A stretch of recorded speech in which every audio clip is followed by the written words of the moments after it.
But Savitri की कथा विवाहित महिलाओं के बीच अत्यधिक प्रचलित ज्येष्ठ कृष्ण अमावस्या के दिन आने वाले सावित्री व्रत की कथा निम्न प्रकार से है। भद्र देश के राजा थे जिनका नाम अश्वपति था।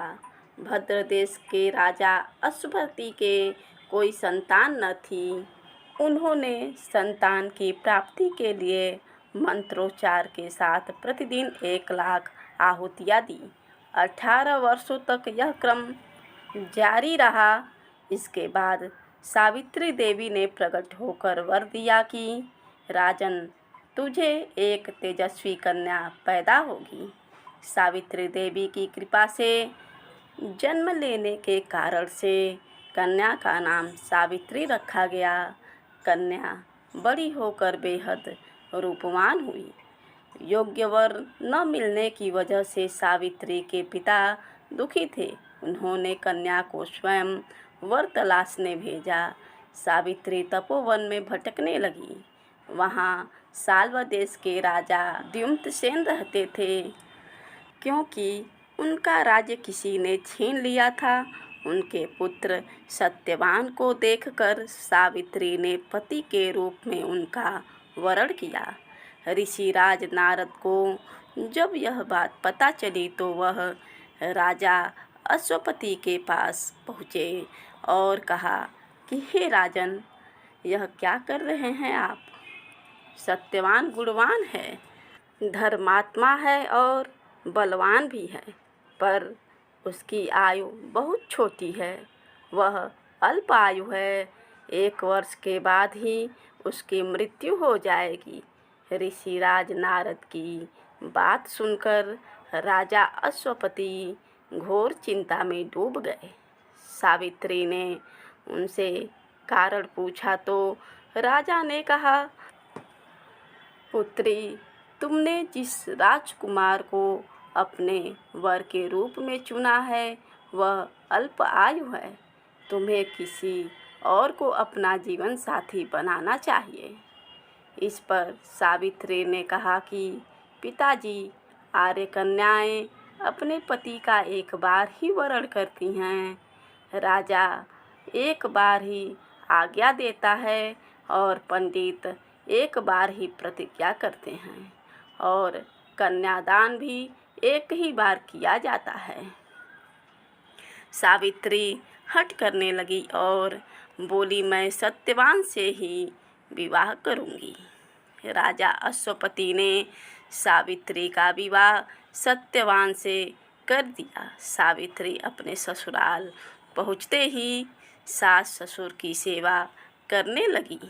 समय बीतता गया।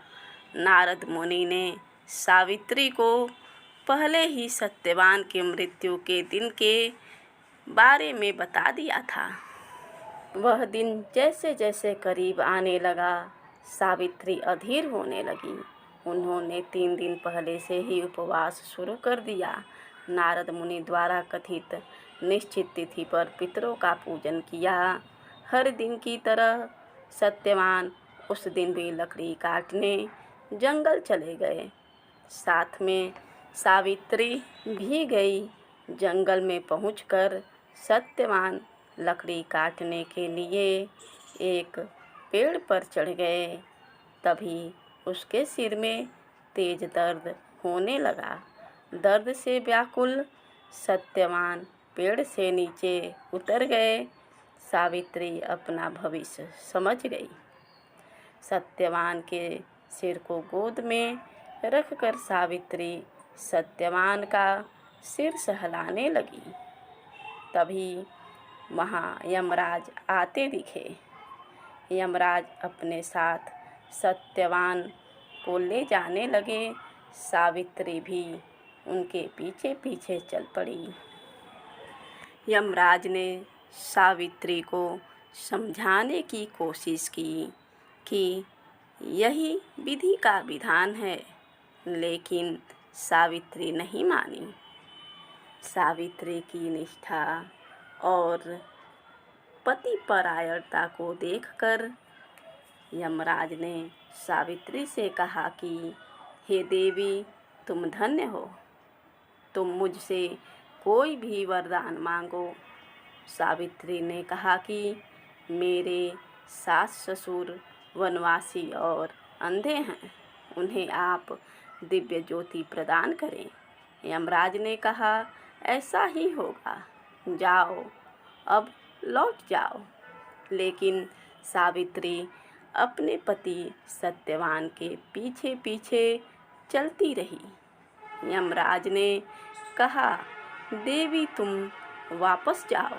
सावित्री ने कहा, भगवान, मुझे अपने पति देव के पीछे पीछे चलने में कोई परेशानी नहीं है। पति के पीछे चलना मेरा कर्तव्य है। यह सुनकर उन्होंने फिर से उसे एक और वर मांगने के लिए कहा। सावित्री बोली, हमारे ससुर का राज्य छिन गया है, उसे पुनः वापस दिला दें। यमराज ने सावित्री को यह वरदान भी दे दिया और कहा, अब तुम लौट जाओ। लेकिन सावित्री पीछे पीछे चलती रही। यमराज ने सावित्री को तीसरा वरदान मांगने को कहा। इस पर सावित्री ने 100 संतानों और सौभाग्य का वरदान मांगा। यमराज ने इसका वरदान भी सावित्री को दे दिया। सावित्री ने यमराज से कहा कि प्रभु, मैं एक पतिव्रता पत्नी हूँ और आपने मुझे पुत्रवती होने का आशीर्वाद दिया है। यह सुनकर यमराज को सत्यवान के प्राण छोड़ने पड़े। यमराज अंतर्ध्यान हो गए और सावित्री उसी वट वृक्ष के पास आ गई जहाँ उसके पति का मृत शरीर पड़ा था। सत्यवान जीवंत हो गया और दोनों खुशी खुशी अपने राज्य की ओर चल पड़े। दोनों जब घर पहुँचे तो देखा कि माता पिता को दिव्य ज्योति प्राप्त हो गई है। इस प्रकार सावित्री सत्यवान चिरकाल तक राज्य सुख भोगते रहे।